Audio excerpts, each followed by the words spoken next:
Marcus Reed ran as fast as he could. Police sirens screamed behind him while terrified pedestrians jumped out of the way on the crowded street. "Stop right there," an officer yelled. Marcus looked over his shoulder in panic.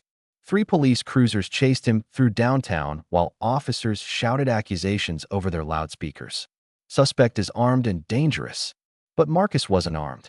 And he definitely wasn't dangerous. 20 minutes earlier, he had simply left work and walked into the worst moment of his life. A robbery had just happened nearby. The suspect description?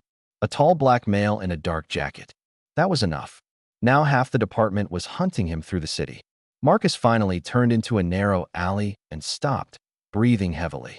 Within seconds, officers surrounded both exits. Guns drawn, hands on triggers. Officer Daniels stepped forward aggressively. On the ground. "Now." Marcus slowly raised his hands. "I didn't do anything," he said desperately. Daniels laughed coldly. "Yeah? They all say that." Several officers smirked. One younger cop looked uncertain.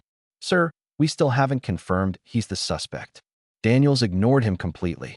Instead, he shoved Marcus hard against a brick wall. "You fit the description," he snapped. "That's good enough for me." Marcus winced in pain. People nearby had already started recording with their phones.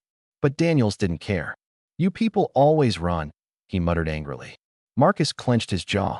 "I ran because you pointed guns at me." Daniels grabbed his arm tighter. "Well, now you're under arrest." Suddenly, a black SUV screeched to a stop beside the alley. Everyone turned instantly.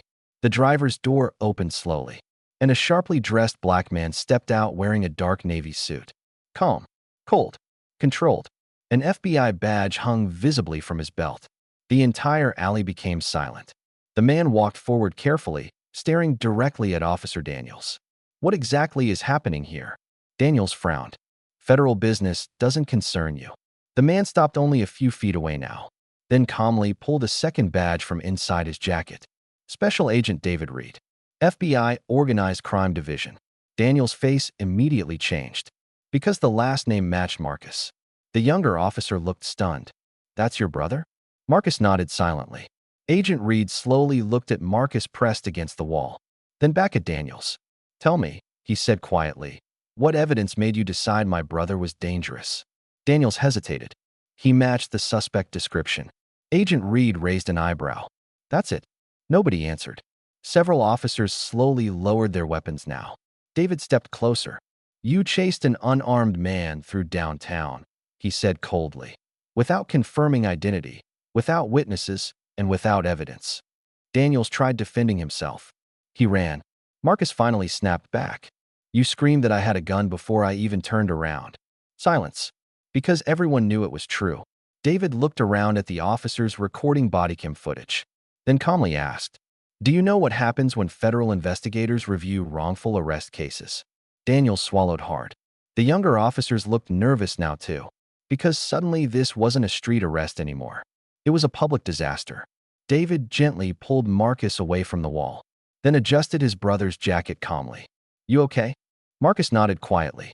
Agent Reed turned back toward Daniels one last time. "My brother works 2 jobs," he said coldly. "He's never even had a parking ticket." Daniels couldn't even look him in the eyes now. David stepped forward slightly. "But you saw a black man running, and decided that was enough." Complete silence filled the alley. Phones kept recording.